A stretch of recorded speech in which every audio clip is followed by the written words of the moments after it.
muitas vezes o índice de credibilidade e reputação de uma indústria química é não ser lembrada, é a melhor reputação que se pode ter em muitos casos, tá certo?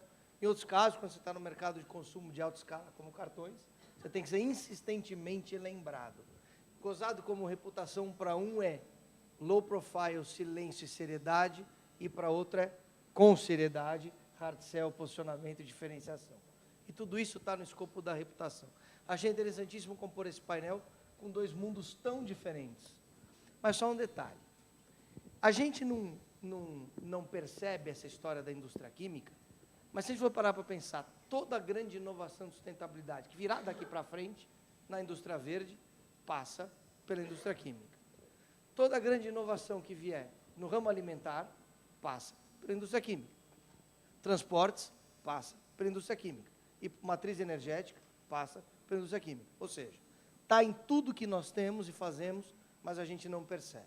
É uma indústria habilitadora e por isso tão difícil de posicionar. Eu vou começar esse bate-bola, e aí é um bate-bola, e vocês, tendo interesse em interagir, perguntar, por favor, interrompam. A ideia é que alguém querendo perguntar para a Gislane ou para o Marcelo, por favor, sinta-se confortável. Mas eu vou fazer uma primeira pergunta aqui para o Marcelo, olhando um pouquinho para o Bradesco. Como é que funciona a questão da reputação no seu pilar credibilidade para uma marca que está exposta em todas as mídias, a todo momento, sujeita à avaliação intermitente de todos os stakeholders, num negócio que vive de reputação? Porque se começar um bafafá de que o Bradesco vai quebrar e todo mundo acreditar nisso e tirar o dinheiro que tem do Bradesco, o que acontece com o Bradesco? Quebra. O Bradesco quebra. Então, o negócio que... E a gente tem histórias no Brasil de bancos que quebraram por causa disso. Porque se criou um fato não tão verdadeiro de que o banco ia quebrar, todo mundo com medo que ele quebrasse, foi lá e tirou o dinheiro. Uma indústria que vive de reputação como um banco. Como é que funciona essa dinâmica, Marcelo, de gerenciar aquilo que praticamente permite com que vocês exerçam a atividade fim, que é ser banco? Olha, Daniel, isso aqui dá para fazer uma preleção de umas 2 horas, né? Tá certo? Na realidade, o banco, né, por princípio, ele vende credibilidade, ele vende confiança. Tá certo? Então, qualquer banco, o Bradesco, o Itaú, o Banco do Brasil, tá certo? Né? Um banco internacional qualquer aí que vocês possam imaginar, né? Os bancos têm como princípio de sua atividade a alavancagem, tá certo? Então, você não pode sofrer, tá certo, qualquer arranhão na imagem em relação ao grau de solvência que você tem na organização. Então, esse é o primeiro ponto, tá certo? Então, isso é indiscutível, essa é a premissa básica, né? Eu tenho solvência, tá certo? Então, eu faço bem o meu crédito, por isso que eu tenho de conceder bem crédito. Aliás, eu participei de um debate há pouco tempo atrás aqui, também aqui no Transamérica, com um tema de crédito e cobrança, que passa por isso que a gente está falando aqui, tá? Gestão, credibilidade e relacionamento com o consumidor, né? Então, o aspecto principal aqui, eu estou falando aqui de governança, né, e de gestão, e tenho que dizer para você o seguinte: primeiro, o banco trabalha com ferramentas e metodologias complexas, tá certo? Do lado da gestão e do lado da governança, obedecendo a determinados princípios corporativos, tá certo? Mas também exigidos legalmente, tá certo? Pelas autoridades brasileiras, por autoridades estrangeiras, já que a gente tem ações cotadas em diferentes bolsas, né? Por exemplo, em Nova York, em Madrid, né? Então, você tem isso como princípio, tá certo? Agora, eu queria lembrar, né, deixando isso aqui um pouquinho de lado, para a gente pensar um pouco no nosso dia a dia, tá certo, Daniel? E dizer o seguinte: ela estava falando agora a Gilene estava falando da experiência da indústria química, né?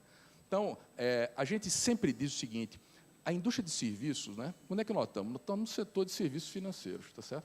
O que é que a gente faz? O Trabuco, o presidente do banco, ele gosta de dizer: banco é feito de tecnologia e de gente, tá certo? Onde é que está a nossa linha de produção? A grande pergunta é essa, né? Onde é que está a nossa linha de produção? Diferente da linha de produção da indústria química e dos desafios que você também colocou aqui agora, a linha de produção de uma empresa de serviços, ela é feita ao vivo e a cores, tá certo? Em tempo real, na frente do cliente, tá certo? Então, essa é a nossa vida, né? Na hora que você vai fazer uma transação financeira, você está na linha de produção, tá certo? Para você receber a entrega, né? Na hora que você transaciona com o seu cartão, né? Você quer transacionar e você está ali com a linha de produção, recebendo o seu serviço, recebendo a prestação de serviço por parte do banco, né? Isso 24/7. Então, a gente tem que mexer com diversos canais ao mesmo tempo, tá certo? Diferentes stakeholders, né? Porque você se relaciona com distintos canais, por exemplo, prestadores de serviço,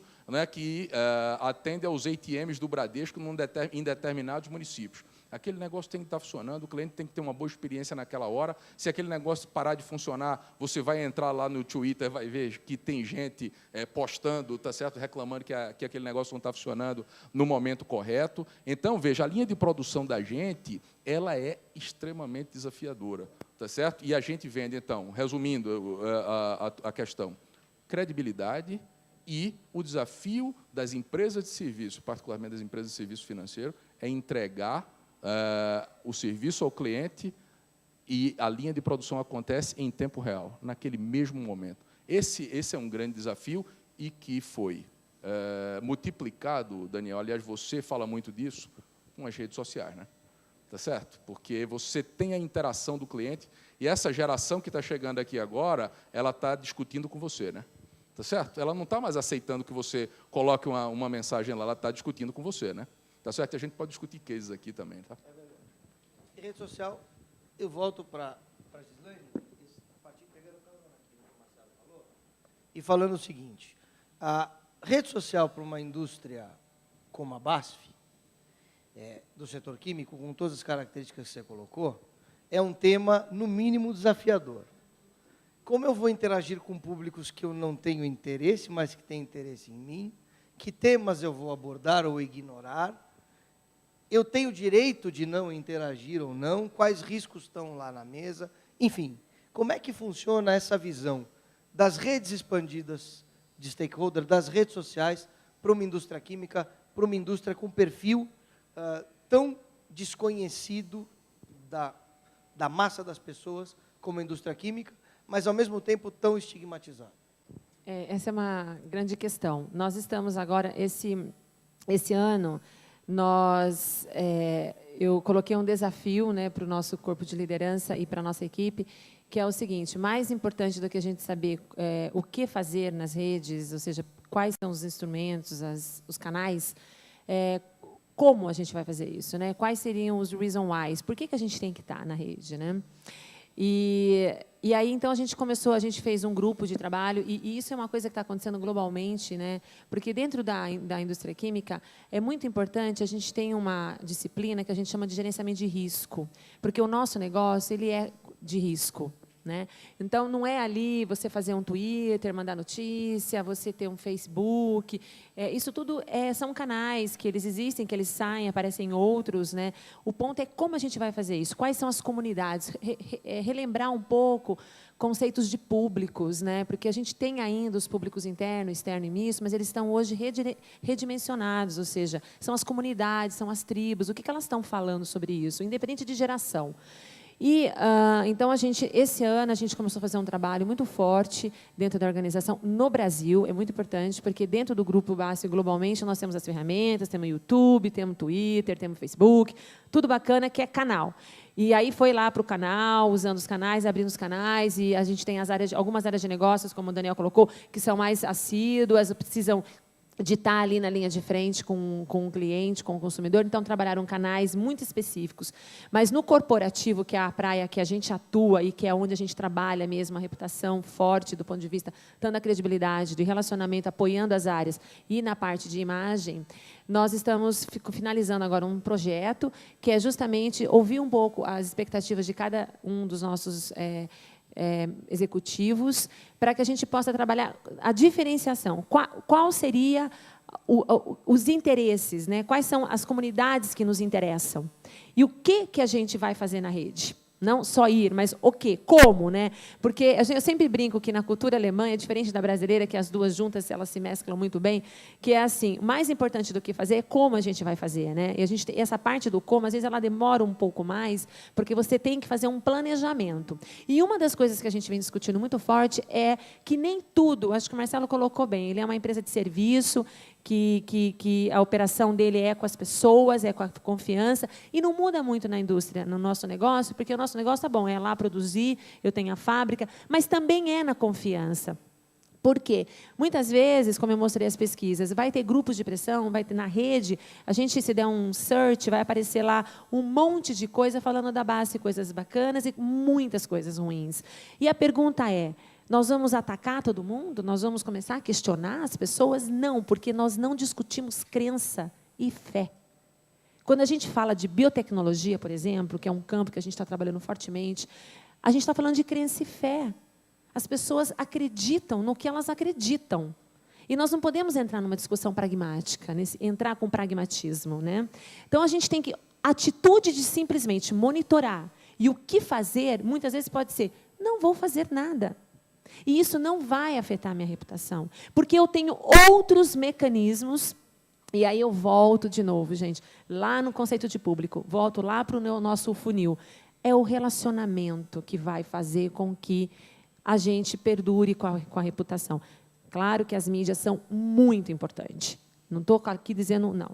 Mas tem que olhar com cuidado, porque senão a gente entra numa pressão que é nos colocada, e aí sim você coloca em risco, ou seja, a tua reputação, porque você vai querer responder para tudo e para todos ao mesmo tempo, e aí você vai ficar louco. E aí não é legal, porque eu acho que a gente precisa realmente entender este ambiente. Eu acho que esse é o processo que a gente está agora, Daniel, aprendendo, entendendo, a gente está ouvindo muitas pessoas internamente, conversando muito com o mercado, né, para a gente ter. Então, a gente, até o final do ano, a gente finaliza a nossa estratégia de mídia social na América do Sul, e vai ser um best case para a base globalmente, porque a gente entende a comunicação uma forma mais integrada nesse sentido. Fica à vontade. Muito boa a explanação aí, viu, Gislene? Eu acho que você tem toda a razão de não responder, né, a todos os pontos. Agora, surge um desafio, que é isso que a gente tem discutido, né, e até na montagem da apresentação a gente estava refletindo sobre isso. Você veja o seguinte, aquele case daquela companhia aérea, do violão, né? Você lembra bem, Daniel, né? Então, o que acontece? Olha, eu não vou responder a isso, não sei se todo mundo conhece esse case, de uma determinada companhia aérea americana, não é? Que uma pessoa estava com sua banda viajando de um lugar para outro, e aí ele viu que o violão dele tinha sido jogado na esteira de uma forma grosseira, tá certo? E que o violão poderia ser danificado. Me parece que ele desceu numa conexão e viu novamente o violão ser jogado na esteira. Então, ele fez uma reclamação novamente para a companhia aérea, que não deu a atenção devida. Quando ele chegou no destino dele, ele pegou o violão dele e olhou que o violão estava danificado e ele ia tocar nessa outra cidade americana. E o fato é o seguinte, ele entrou pedindo a indenização da companhia, que não indenizou, acho que um negócio era de um valor de $3.500. O fato é o seguinte, esse cara entrou postando isso aqui na internet, né? Isso tomou conta da web, foi visto por mais de 8 milhões de pessoas, né? E tomou uma proporção, né, que a empresa perdeu o controle, entrou fazendo uma proposta de indenização altíssima para ele, e ele se recusou a pegar a indenização, e ele ficou famoso pelo negócio. Veja o desafio que se coloca agora para as empresas, tá certo? Quando você tem uma rede social, que até então, por exemplo, o consumidor ele não conseguia se mobilizar para enfrentar, por exemplo, uma discussão num Congresso Nacional. Agora, pelas redes sociais, o consumidor pode se organizar por meio de grupos, né, e discutir no Congresso Nacional, diferentemente, por exemplo, de determinadas entidades empresariais, que se organizam e vão discutir num determinado âmbito qualquer tipo de assunto. Então, veja, agora as empresas têm um desafio, né, que supera, eu falei aqui do fornecedor, eu não estou vendo o fornecedor do meu fornecedor, tem outros cases do gênero, né, Daniel? Então, e você deve ter isso na tua indústria, muito mais do que a gente. Então, o fornecedor do fornecedor que tem trabalho escravo, que tem trabalho infantil, olha o nó, tá certo, para você desatar. Então, eu acho que tem um ponto aqui que eu queria fazer, no final das contas, é dizer assim, será que efetivamente eu devo responder ou não devo responder? Antigamente, a gente fazia isso com muita propriedade, né? É melhor não responder a esse assunto, porque isso não faz sentido, é uma pessoa localizada ali. Agora, com as redes sociais, isso pode tomar uma dimensão que a gente perde o controle, né? Então, é esse desafio que estava, inclusive, na última tela da apresentação, que é a interatividade.